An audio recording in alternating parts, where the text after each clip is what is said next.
If we look and search across the internet, we could only see information about reading body language, how people behave when they are lying, and how they act in front of us, and so on.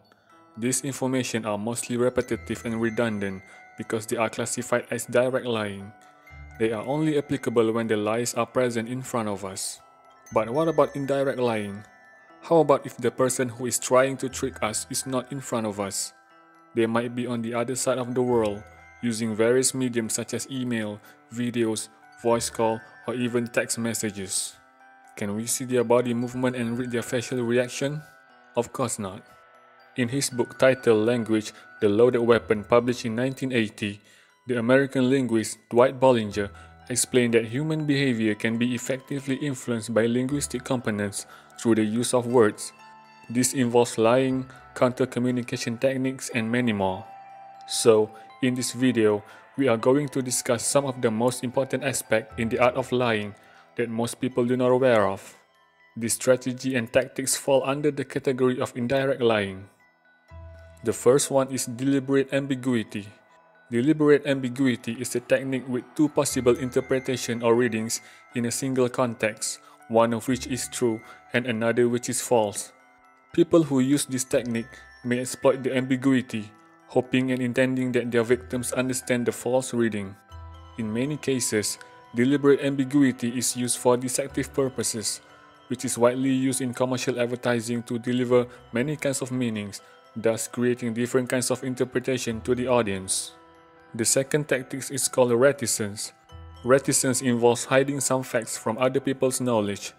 People who use a reticence tactic must execute a few initial steps before tricking their victims. First, they let their victims understand that they are keeping quiet with a particular goal in mind.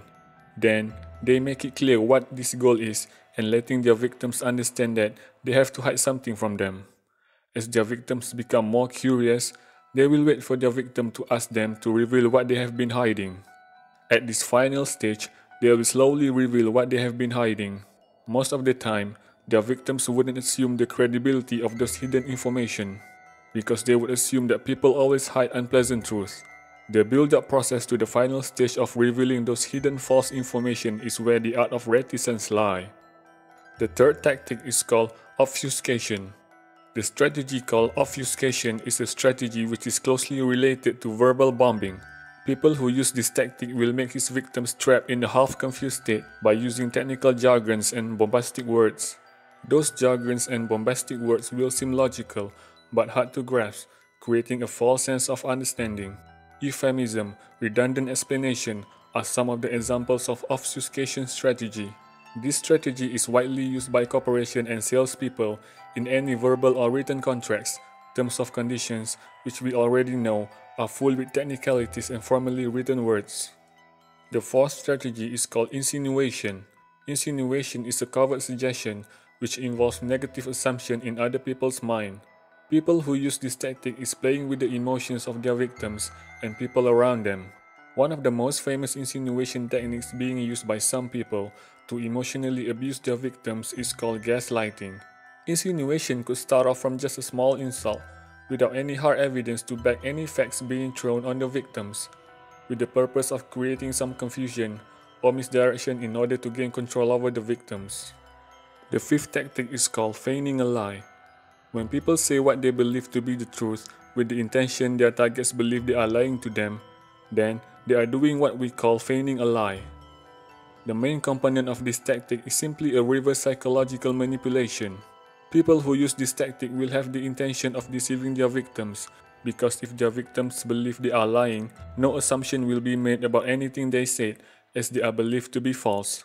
However, their victims doesn't know that those lies might be the truth, since they thought it was a lie in the first place. Hence, this is where the reverse psychological manipulation takes place.